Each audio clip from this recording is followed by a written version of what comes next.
Hare Krishna. The 10th chapter is titled The Opulence of the Absolute. In this chapter, Krishna outlines the 4 nutshell verses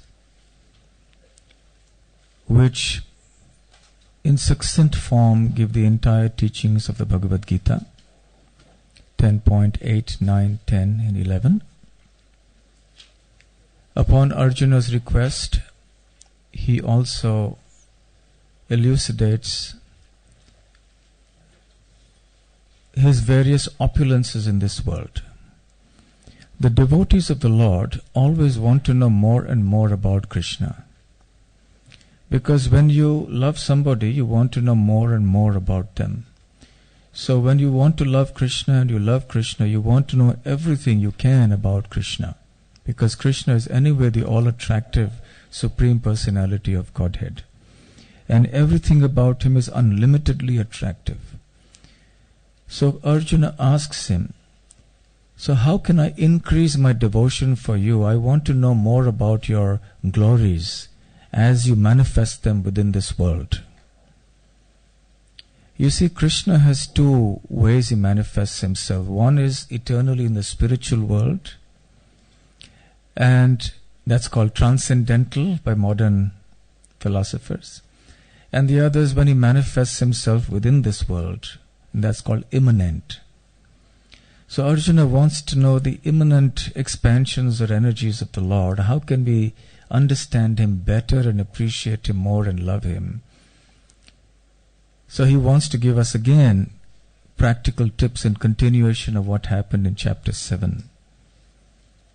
So Krishna smiles a bit and says, but Arjuna, there's no limit to my opulences. How much can I tell you about my opulences? But nevertheless, since you're asking, I'm going to give you only a brief hint. And then Krishna starts speaking about the various categories that we see around us. Like, for example, the bodies of water. He says, of all the bodies of water, I am the ocean. Of all the immovable things, I am the Himalayas. Of all the aquatics, I am the shark. Now, it doesn't mean that we should carry our arati plates to the seaside and start worshipping the sharks and the ocean and so on. But what Krishna is trying to say when he says that of all the aquatics, I am the shark, or of the immovable things, I am Himalayas, is that when we see the splendorous manifestations that appear within any category, we should remember Krishna.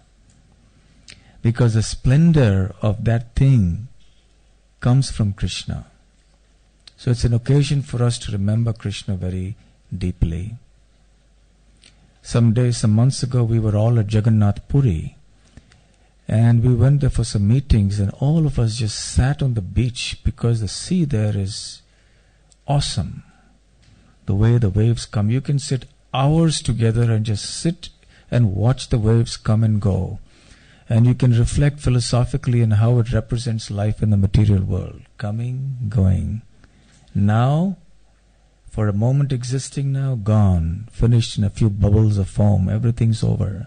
That's the material world. Coming, going. The waves come and the waves recede.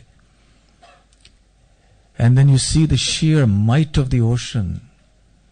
The width, the depth, the expanse of the ocean. It's awesome. Similarly, when you go to the Himalayas, for those of you who have had the fortune of doing so, the splendor is breathtaking.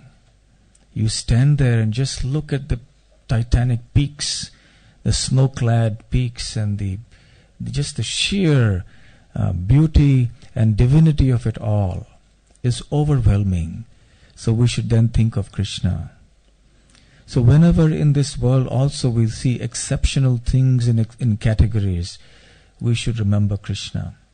Because ultimately everything is coming from him. So even in our life, we may have some skills, some talents that others may appreciate. But we should remain humble knowing that those talents, those skills are ultimately coming as gifts of Krishna. And they have to be used in Krishna's service. This chapter is titled Vibhuti Yoga. Vibhuti means opulences, where Krishna outlines some of his opulences. And at the end of the chapter he says, what use is there, O Arjuna, for me to describe these opulences? With just a spark of my splendor, I maintain the entire creation. So when you look at the might of it all, when you look at you hear the news of a tsunami or a volcano or a big cyclone, and we tend to understand our very, very insignificant position here, then we can remember the power of Krishna, the might of Krishna, the glory of Krishna. Although that is not exclusively what attracts us to Krishna, but it helps us to get a deeper sense of appreciation of what the Supreme Personality of Godhead is. Hare Krishna.